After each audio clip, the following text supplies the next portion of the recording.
So I had an interesting experience today. So just finished my driving lessons for Sunday, the 28th of April, and good 3 lessons.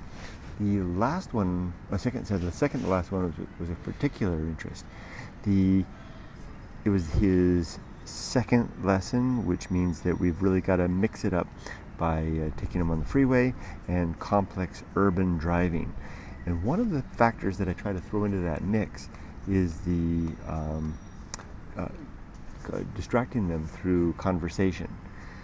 So I did that by finding out what they're interested in.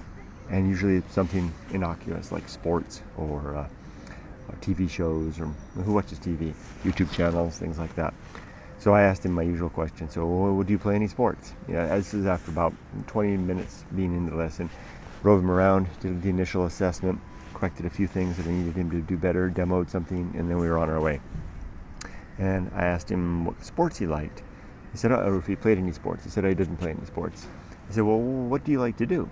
And he said, well, I read the Bible. I said, oh yeah? He says, yeah, I basically stay home and read the Bible. Well, that's a very upright, upstanding, good thing to do for a young man, I guess. And he turned to me as he's driving and kind of looked at me. Said, do you read the Bible? Now, if you guys don't know it, I have another project going on called Freeway Bible Study, in which I get up at 4 a.m. every morning. I never take a break, and read the Bible for about half an hour. It maybe longer. Usually it runs to. I'm often running late to work because it takes a lot of time. You have to read it, and have to compose a thought, and share that thought. It's a very methodical progress, slowly, bit by bit, through the Bible, and I've been doing it for over a year now, and I'm currently on Exodus 20. So I said, yeah, I do. He then latched onto that, and immediately asked me, "Are you a believer?" And I said, "Well, no, I'm not."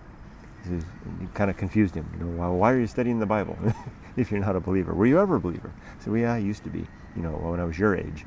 And he asked me why I gave up, why I stopped believing. And I simply said, well, I simply just no longer believed that God existed. And I simply stopped believing. If it didn't have a good reason to believe anymore. And that really got his interest. He, kind of crunched up he's still driving along, kind of crunched up his eyebrows and was, curious about that. And I'm trying to keep him on track, right? I'm simply trying to have a good conversation that is distracting him from his driving so I can watch how he drives when he's distracted. So it's good that we'd latched onto something interesting, but I didn't want it to dominate the lesson because we were there. I was being paid for a particular end. I wasn't being paid to have him save my soul. Howdy. Hello, Ninjaroo88. So we proceeded. I tried to steer us off course, no pun intended, back on track of that. And now I knew we'd touch something we could talk about, but I didn't want to dominate the conversation, like I said, because he jumped right into it. He started to ask me all kinds of questions. Hello, Moonlight88. Hello, Winter's Flame. Hi, everybody. Wow. And talking about a student of mine who really wanted to save my soul during my driving lesson today. And so I got him back on track, and we were had him drive us down to Main Street on Huntington Beach, right down by the beach edge, right where the Huntington Beach Pier is. I thought that if we could get down the heart of all that, we could really focus on the driving. But he was relentless. It was like a fish on. I was the fish. And he really wanted to go after it, asking me very pointed questions, about, church I'd gone to, when was the last time I'd been to church, why had I stopped believing?